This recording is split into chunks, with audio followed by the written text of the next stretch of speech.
What's Trending?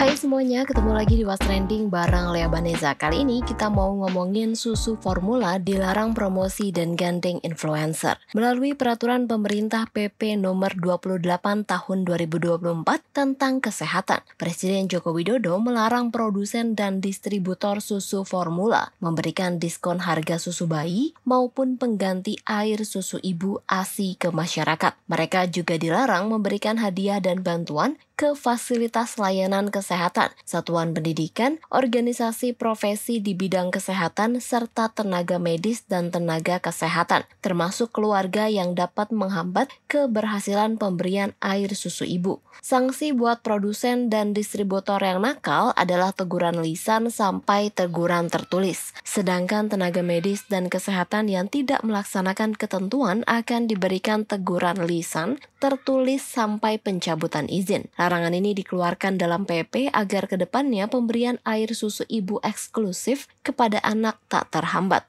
For your information, Organisasi Kesehatan Dunia WHO kerap menemukan kasus seorang influencer melakukan promosi susu formula dengan cara halus ke dalam grup ibu-ibu menyusui di dunia maya. Padahal ASI eksklusif disarankan diberikan pada bayi selama 6 bulan pertama kehidupan. Ini telah dikampanyekan WHO selama lebih dari 40 tahun terakhir. WHO juga menilai perusahaan susu formula kerap menggunakan strategi pemasaran yang tidak dikenal sebagai iklan. Jadi promosinya itu bisa dalam bentuk postingan media sosial, streaming video, game, podcast, postingan gelap, pelibatan influencer, sampai grup-grup ibu menyusui di jagat maya. Lantas, apakah PP ini mampu mengatasinya? Yuk kita bahas setelah komen netizen plus 62 berikut.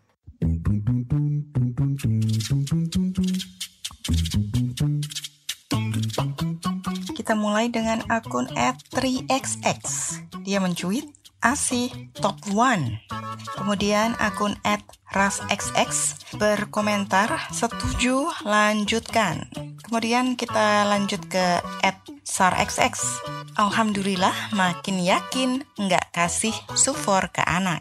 Kemudian kita ke @engxx. Kenapa tidak melarang saja penjualan susu formula? Kemudian kita ke @krixx. Kualitas ASI juga berkaitan dengan kualitas makan si ibu. Kalau si ibu hidup sulit, makan nggak bergizi, nggak bisa menghasilkan ASI bagaimana? Minum air beras. Ke @moodxx. Dia bilang harusnya ibunda sering-sering minum jamu atau ramuan herbal pelancar ASI kayak daun katuk, kelor, dan lainnya. Kemudian @chxx. Semoga Bu Ibu semakin bijak ya. Pakai sufor bukan karena iklan, tapi memang terindikasi dan resep dokter anak. Semoga penjualan sufor di Indonesia lebih diperketat lagi.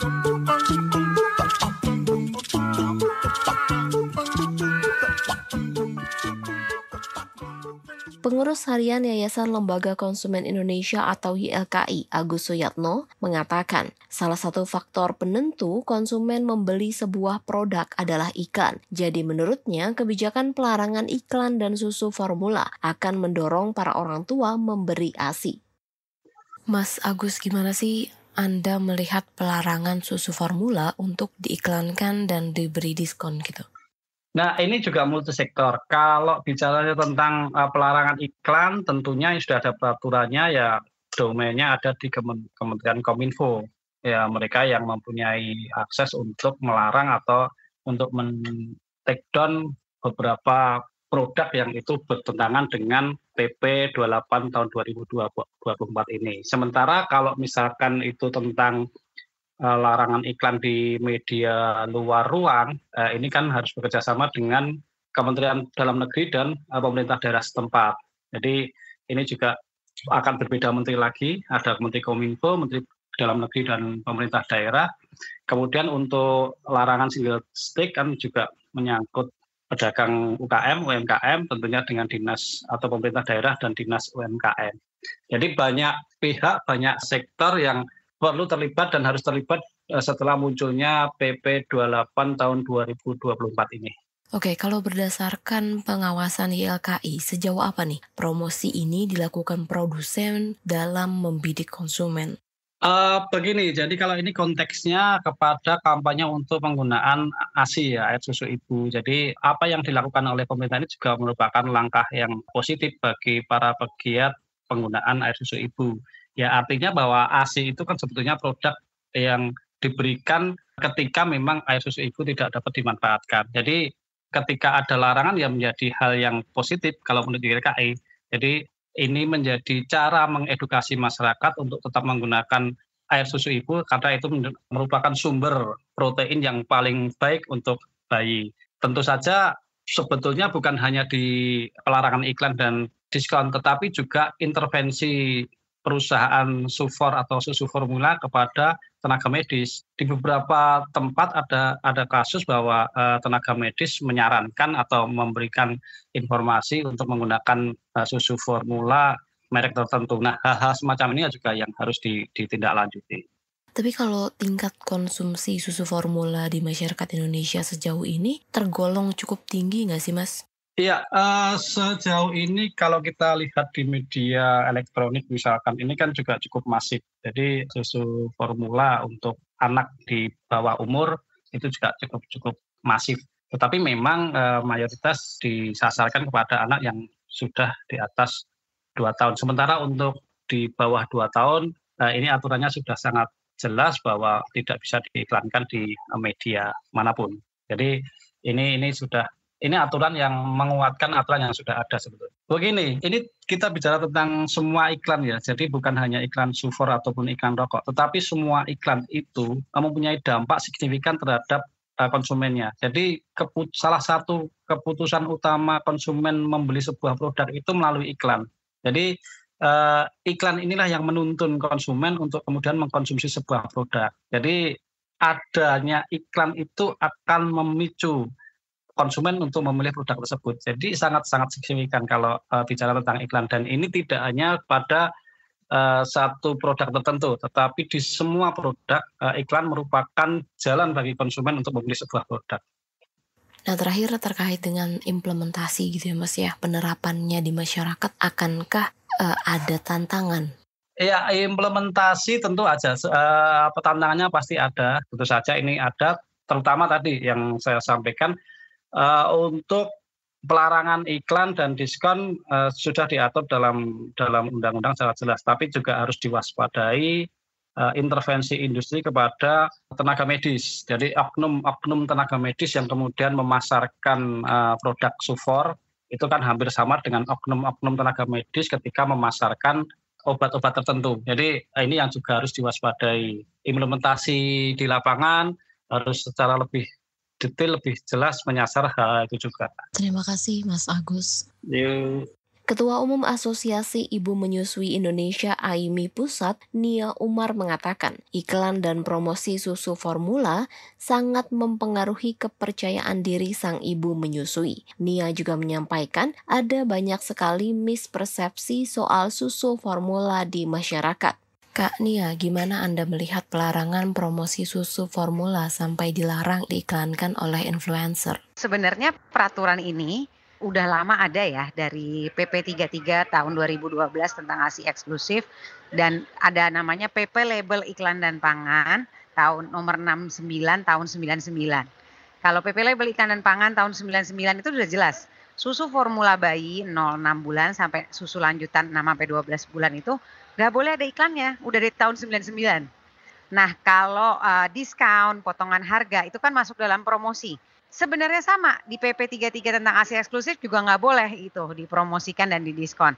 Yang boleh, yang kita lihat selama ini iklannya itu adalah susu untuk anak 1 tahun ke atas. Susu bubuk pertumbuhan itu loh.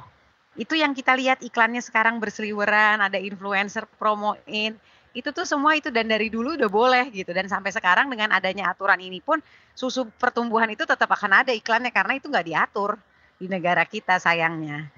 Jadi memang nggak boleh dari dulu ada diskonnya. Kenapa? Karena memang ternyata promosi, kalau studinya sudah banyak menunjukkan promosi susu pengganti ASI itu bisa mempengaruhi menyusui gitu. Dan memang di semua negara itu diatur, bahkan negara lain tuh ngaturnya sampai susu 3 tahun gitu.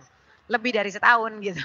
Pengaruhnya bakal sebesar apa sih Kak terhadap tingkat menyusui dan pemberian ASI nantinya? Di UNICEF, WHO tuh banyak banget studi-studi yang menunjukkan hubungan antara promosi susu bubuk formula bayi dengan menyusui. Itu banyak banget.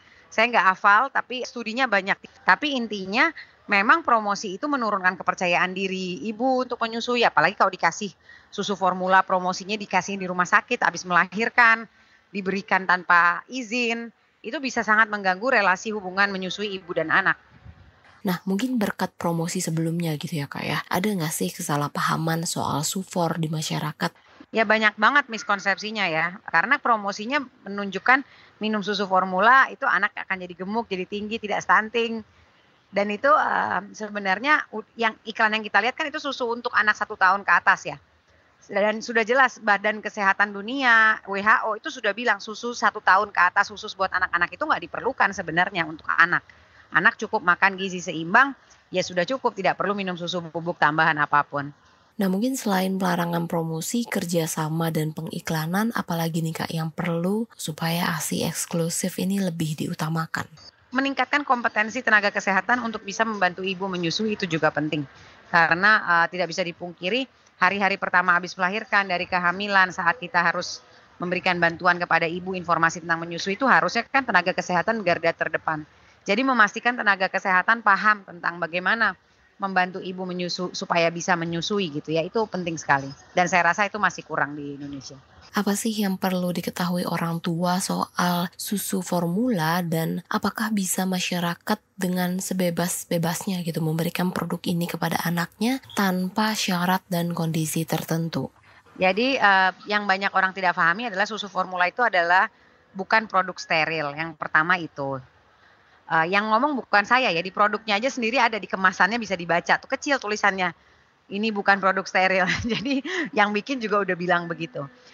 Susu formula itu sudah banyak resiko kesehatannya. Jadi konsumsi susu formula meningkatkan resiko berbagai penyakit, tidak hanya pada bayinya atau anaknya, tapi juga pada ibunya yang tidak menyusui. Jadi kalau seorang anak tidak disusui, resiko kesakitan macam-macam, obesitas, diabetes, karies gigi, masalah-masalah kesehatan lainnya di kemudian hari itu bisa timbul, atau masalah kesehatan saat itu dia menyusu, saat dia mendapatkan formula, misalkan diare, dia konstipasi, susah buang air besar, itu kan penyakit saat itu jangka pendek. Nah itu meningkat kalau dia minum susu formula. Buat ibu-ibunya juga tidak menyusui itu meningkatkan resiko kanker payudara, kanker rahim, pendarahan. Jadi sebenarnya menyusui itu adalah hak para perempuan, para ibu, dan hak anak juga yang tidak bisa dipisahkan. Dan harusnya semua orang bisa mendukung supaya mereka berhasil bisa menyusui dan menyusu. Terima kasih Kak Nia. Sama-sama, mari. Nah, kalau pakar nutrisi UNICEF, Ninik Sukocho mengatakan, ASI sangat kaya akan antibodi atau zat kimia yang beredar di aliran darah dan termasuk dalam bagian dari sistem imunitas atau kekebalan tubuh. Nah, Ninik juga menyampaikan kalau ASI mampu mengurangi resiko anak sakit sampai kematian bayi. Tapi promosi-promosi di media sosial lah yang jadi hambatan.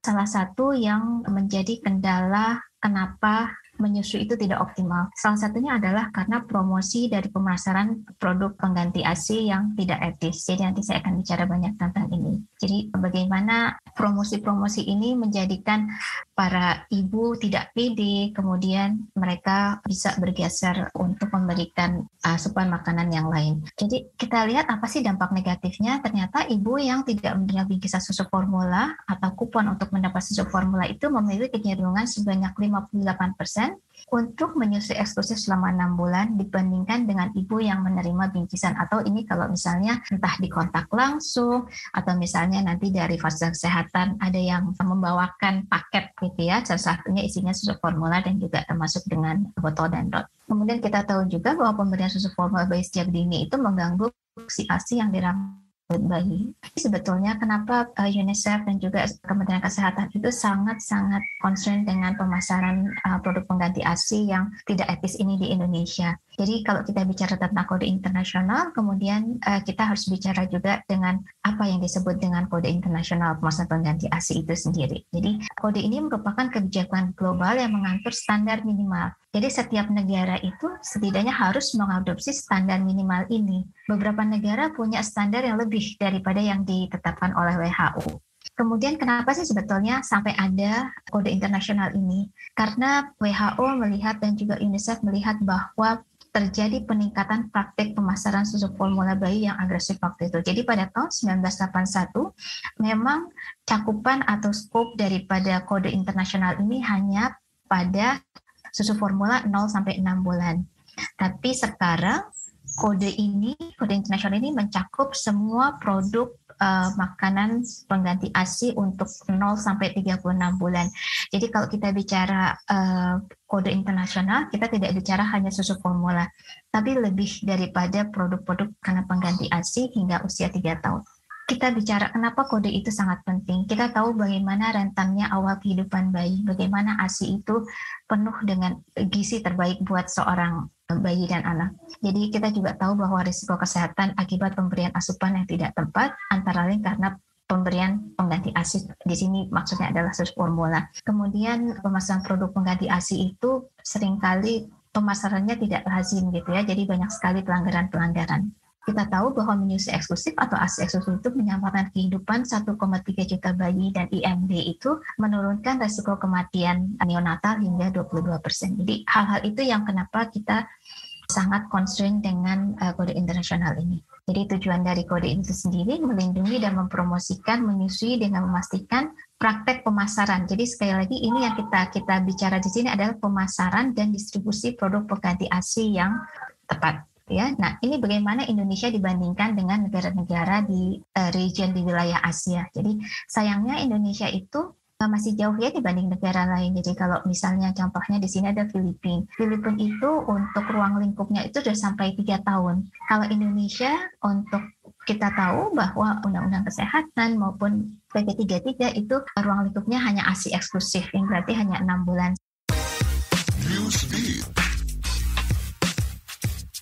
Tercemarnya Sungai Seine mengganggu penyelenggaraan Olimpiade Paris 2024, khususnya di cabang triathlon.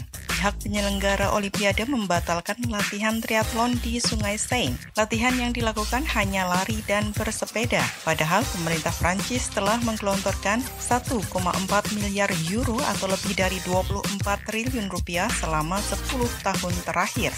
Dana sebesar ini digelontorkan untuk membersihkan Sungai Seine, termasuk membuat fasilitas pengolahan dan penyimpanan air baru di sekitar Paris. Dikabarkan kualitas kebersihan air di Sungai Seine menjadi salah satu masalah yang dibahas di Olimpiade Paris 2024. Masalah ini juga jadi salah satu penyebab pertandingan triathlon putra tertunda selama 24 jam pada akhir bulan Juli kemarin. Pemerintah Turki kembali memblokir jaringan sosial media Instagram. Pemblokiran terjadi setelah pemerintah menuduh Instagram melakukan penyensoran pesan bela sungkawa ke pemimpin Hamas Ismail Haniyeh. Badan Komunikasi di Turki mengumumkan platform milik Meta tersebut dibekukan, sedangkan Menteri Transportasi dan Infrastruktur Abdul Kadir Uraloglu mengatakan kalau Instagram telah mengabaikan tuntutan pemerintah untuk menghapus konten-konten tertentu. Pemerintah Turki juga dikabarkan sudah memberikan peringatan, namun pihak Instagram dituding tidak mengurusi konten kriminal yang dituntut dihapus, sehingga Instagram dianggap tak menaati hukum Turki dan diblokir aksesnya. Member girl band asal Korea Selatan, Chewy Twice, bakal debut solo dengan merilis mini album pertamanya. Mini album ini bertajuk About You. Melalui media sosial agensi Twice, JYP Entertainment telah mengkonfirmasi. JYP mengatakan All About You akan segera hadir. Trailer pertama yang diberikan JYP adalah sosok Chewie yang tengah bersepeda. Chewie mengenakan gaun berwarna kuning dengan aksesoris pita hitam di rambutnya. Ada juga cuplikan sang idol tengah berada di sebuah rumah mewah dan berusaha berkeliling mengenali rumah dan dekorasi yang terpasang. Informasi lebih lanjut soal debut solo Mangnae Twice itu belum diberikan oleh JYP Entertainment.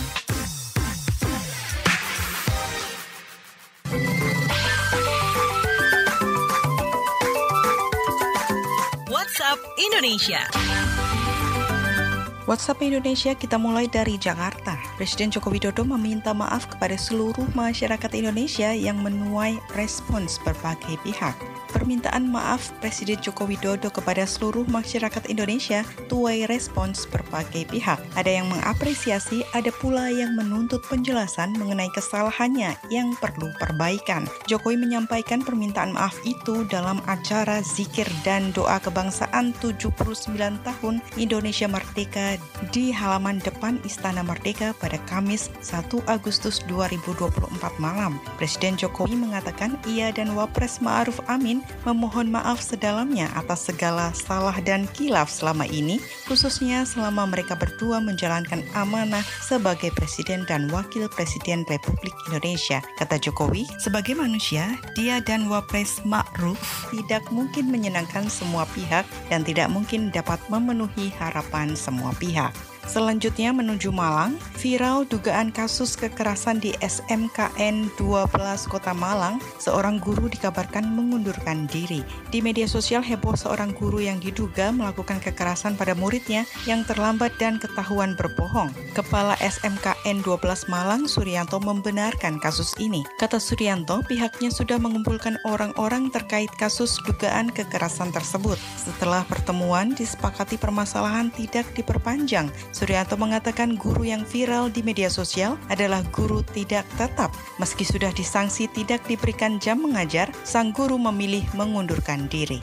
Terakhir ke Palembang, Sumatera Selatan. Kota Palembang mengadakan Festival Viral Food 2024 mulai 2 Agustus hingga 1 September 2024. Festival ini akan menyajikan kuliner khas daerah yang viral di media sosial. Ajang ini diresmikan oleh Asisten Bidang Ekonomi, Keuangan dan Pembangunan Pemprov Sumsel, Basyarudin Ahmad di Palembang. Festival ini mengusung tema Experience the Uniqueness dan mengajak masyarakat menjelajahi berbagai inovasi dan keunikan kuliner daerah di Indonesia. Kuliner ini juga melibatkan pelaku usaha mikro kecil dan menengah atau UMKM. Beberapa makanan yang disajikan meliputi bakso mangkok, mie ayam dilapis telur, rujak viral, berbagai macam kue, roti es krim, kopi-kopian, dan aneka sate yang unik. Diharapkan ajang ini mampu meningkatkan perekonomian di Palembang dan menghibur masyarakat setempat. Demikian WhatsApp Indonesia hari ini.